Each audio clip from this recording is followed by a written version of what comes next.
Hello, I'm your host Skye Morgan. I'm joined by Tricia Walker, co-host, and welcome to the latest episode of the Youth Voices podcast.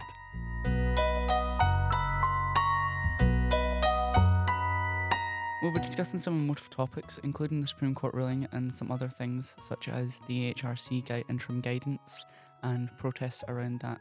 Please check in with yourself and make sure you're in the right headspace. You can find some helplines online. Thank you. Another wee segue. We just wanted to wish you a happy Pride Month. Happy Pride Month. We hope you feel safe this month, and we hope you celebrate and find everything great. I don't know what to say. Happy Pride. Happy Pride.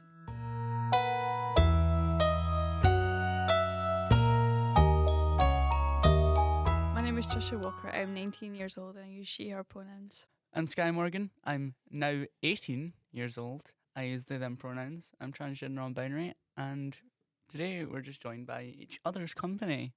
So the Supreme Court ruling, what it was, 4 women in Scotland sued the Scottish Government for the legal definition of a woman in the Equality Act 2010. So they decided to take it all the way up to the Supreme Court in London, and to which they ruled that the definition of women in the Equality Act meant women assigned female at birth. I was asked to go on BBC Radio Scotland. How was your BBC moment? That wasn't my first time on BBC Radio Scotland. I had been on before with Varya Crawford, who you heard in the last episode, to talk about LGBT Youth Scotland's Proud Because with Kate Adams. She was lovely. That was a lovely time. And then this time it was very different. It was a different presenter. And the sort of questions that I was asked, within the first 3 words that I said, he went, "You sound devastated." We'll play the snippet of me on BBC Radio Scotland right now. 5-year legal battle between the Scottish Government and a women's right campaign group. It's been seen as a watershed moment on something that's caused controversy, from hospital wards to sports fields. The Scottish Government has accepted the ruling. The UK's equality watchdog will now draw up new guidelines. It's a big moment in a debate that has caused so much heat and controversy. This morning, over to you. Your reactions to the ruling and what should happen next. 80295 to text, or 08085 92 95 00. Linda in Ayrshire. Common sense has prevailed. Trans rights were becoming more important than women's rights. I totally agree trans women should have rights and shouldn't be forced to use male changing rooms or toilets. But that shouldn't be to the detriment of biological women who are being forced to share the same space with trans women. Just look at the Sandy Peggy case in NHS 5. Much more to come on that, I'm sure, during the summer. 80295 for your text, 08085 92 95 00 to give us a call.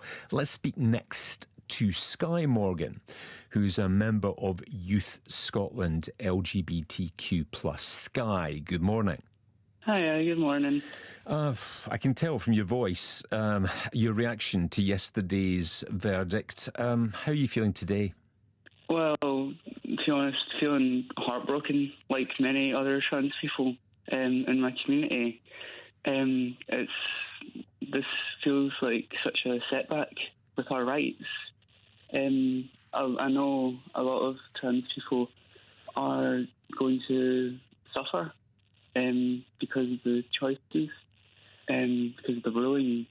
In what way? Because you didn't lose a single right today. You've got the same rights as you had before, but the same obligations as well. Suffering their mental health is going to suffer, because with all of the rest of the setbacks in trans rights and trans health care, the ban on puberty blockers for under 18s, the Gender Recognition Reform Act being blocked by Westminster, all of these build up, and trans people are not, their mental health is not only suffering at the moment, but this ruling, I have a suspicion that it's just going to add to that, and their mental health is going to suffer even more. What are the conversations that you've been having with people over the course of the last 24 hours? A lot are just around how heartbroken, devastated and angry we are about this decision. It just feels hopeless at the moment. One of my friends who is trans, she feels heartbroken. She told me she's angry. She's just, like I said, devastated at this, because her rights are being debated upon by politicians in her identity. So is mine. We exist. That's not up for debate. No, no one's saying that. But what's been said in this hour is that trans people have been operating on a legally false presumption that you've got entitlements based on self-identification that did not exist in the law. That you were led to a belief of that by certain groups in society. Do you think that's the case? I don't think so. I think we're just looking for the same rights as everyone else. When you get a gender recognition certificate, it says to change your sex for all purposes. With this ruling, how does that affect the gender recognition certificate? Well, tell me how you feel it affects it. Do you feel it is worth less today than it was yesterday? Yes, because with a gender recognition certificate, as I said, it's for all purposes, changing your sex. With sex being defined as biologically female, how is that going to affect it? Skye, thanks for speaking to me this morning. 80295. So as you heard that, it was very interesting. I was very actually blown away when he had said, you haven't lost any rights. When, in fact, yes, we've lost the right to use bathrooms in public. How does this relate to Supreme Court ruling and the definition of a woman? Yeah, so the Supreme Court ruling, the Equality and Human Rights Commission, I think after 2 days of that ruling being out, they issued interim guidance, which, as Vara Crawford said in the last episode, it's not been scrutinised, it's not gone through anyone, so this is just guidance. No one has to follow this. Trans women, biological men, should not be permitted to use the women's facilities, and trans men, biological women, should not be permitted to use men's facilities, as this will mean that they are no longer single-sex facilities and must be open to all users of the opposite sex. It also continues to say, in some circumstances, the law allows trans women, biological men, not to be permitted to use the men's facilities, and trans men, biological women, not to be permitted to use the women's facilities. Which brings on the question, who are you meant to use the toilet? There's a disabled toilets, but those are not meant for use. Yeah, I think a lot of trans people at the moment are being forced to use the disabled bathrooms. They're getting radar keys. Yeah, so Tricia, what are your thoughts on that? So it's very unfair to the trans community, who are basically, they didn't really have much when it comes to toilets and what toilets are supposed to use, but now they have less since they can't use either, no matter what assigned gender you are at birth and what you identify as. So, based off of this interim guidance and new guidance coming up, there's been a lot of protests around it. Let's talk about the Glasgow protest. We'll move on to London one later. The Glasgow protest, there's been a few outside the Equality and Human Rights Commissions on 140 West George Street. So one of those protests was a noise protest during a meeting. It was originally happening at the start of May, but it got cancelled and postponed. But the noise protest continued when the meeting was postponed too.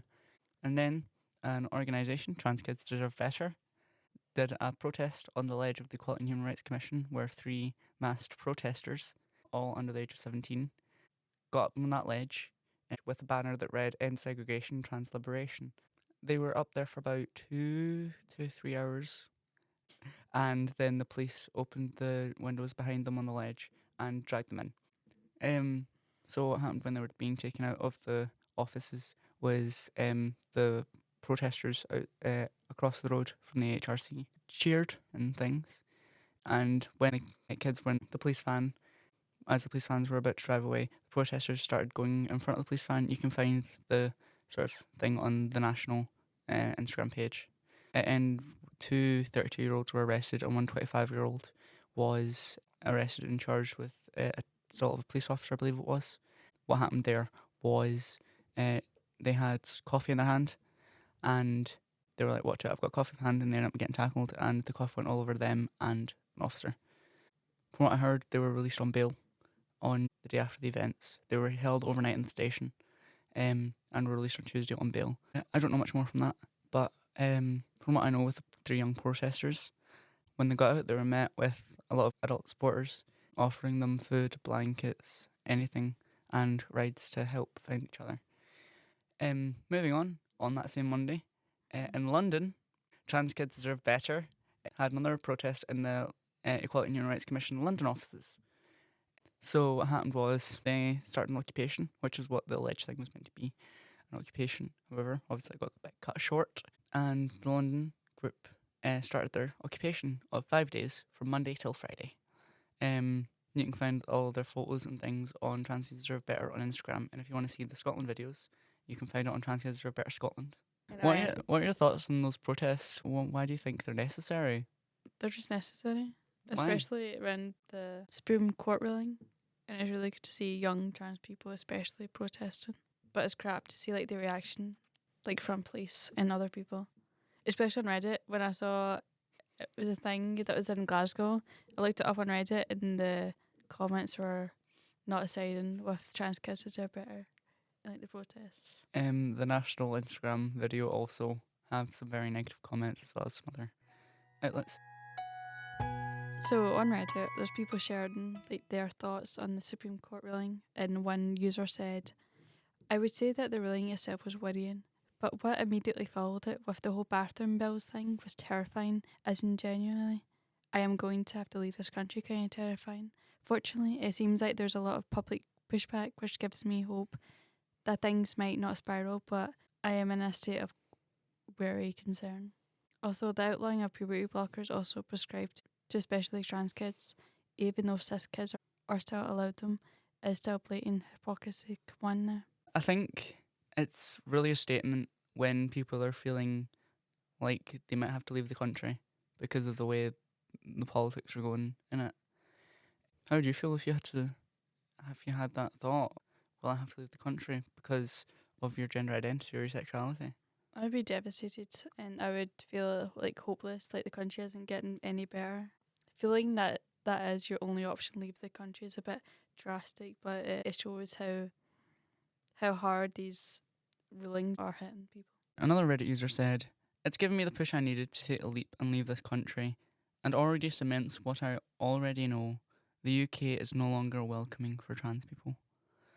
It just feels as like one thing after another. 1 week we're being denied access to female prisons, getting our healthcare taken away from us, then this.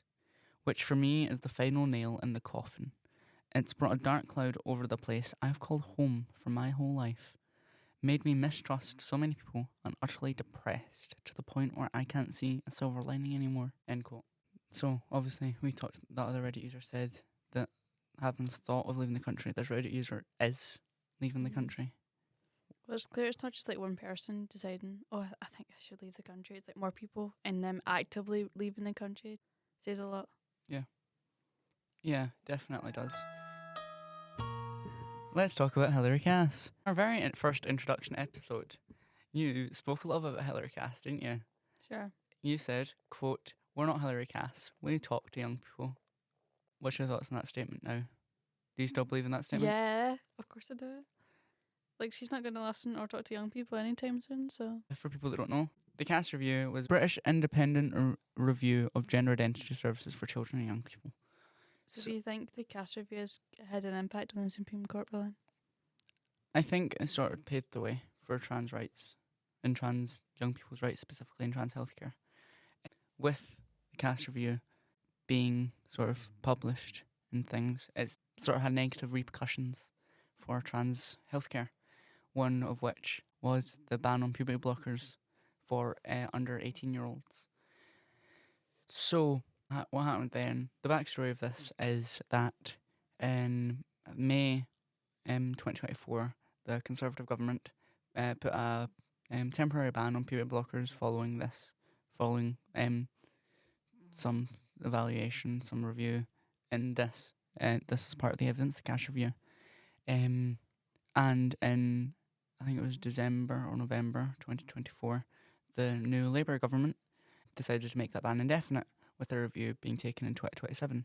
There's been a lot of negative repercussions from that, obviously, with trans young people's healthcare being taken away. Basically, the British Medical Association, which is an association of doctors, said that this shouldn't be used as evidence. From the report, Baroness Cass, she was admitted to the House of Lords under Rishi Sunak for this review and for her other work.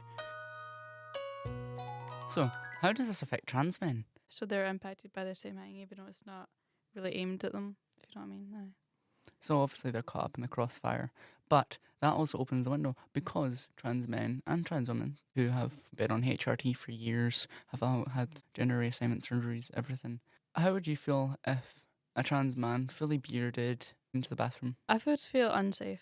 I wouldn't even think as a trans man. I think as a man, get out here. And how do you think a trans woman would feel who has been on HRT for years, walks into the men's bathroom? I feel like men would just tell like the women to get out if they do think as a woman. If you were a trans woman and you walked into the men's bathroom, how would you feel? Unsafe. That would make a lot of trans women feel unsafe. I think we've touched on all the points we really want to touch on at the moment. This is a very difficult topic. This episode specifically is one I've been putting off for quite a while because of how hard it is to sort of talk about, particularly for me, because obviously this affects me as a trans person.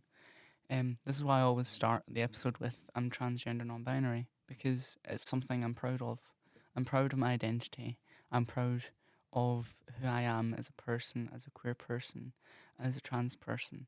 I'm not going to let any Supreme Court ruling dictate my gender identity or what bathroom I use.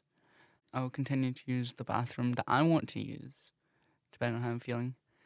Former First Minister Nicola Sturgeon had said, quote, "I would be very concerned if the interim guidance became the final guidance. I hope that's not the case because I think that potentially makes the lives of trans people almost unlivable." End quote. I think that's a really important thing to end on because it is true for trans people. I saw this post on Instagram. It said, "Pride is important because someone tonight still believes they're better off dead than being trans." It's the truth of how politics are going at the moment, especially if these rulings continue, especially with Pride at the moment and Pride Month. It's important we stay positive. They may take away rights, but they cannot take away trans joy. They can't take away queer joy. They can't take away community that we have. Agreed. Do you think there's hope? I think we need to remain hopeful. I know it seems very much like there isn't much at the moment, especially if you're trans, if you're queer, if you're LGBTQ+. But I think it's important to remember that strength in numbers. We're a community that has had everything against us from the beginning. We have fought against segregation. We have fought against discrimination for years and years and years, and I doubt that's going to end anytime soon. But we need to remain focused on our goal. We need to remain content to hold the government to account and say, you're taking away our rights and we will not stand for it. Yeah. And we are going to do something. Yeah, you should never stop fighting for your rights and what you deserve and how you deserve to be treated as a human being. We hope this episode has created a safe space for you, even if it's just for 10 to 30 minutes. If you do feel like you need some support, you can find helplines such as Childline and or Samaritans. If you have any questions, queries, or anything fun to add, feel free to message us on the ForgottenGenerations.podcast on Instagram. We hope you enjoyed the episode, and yeah, hope to see you again in the next one. Bye. Happy Pride Month. Bye.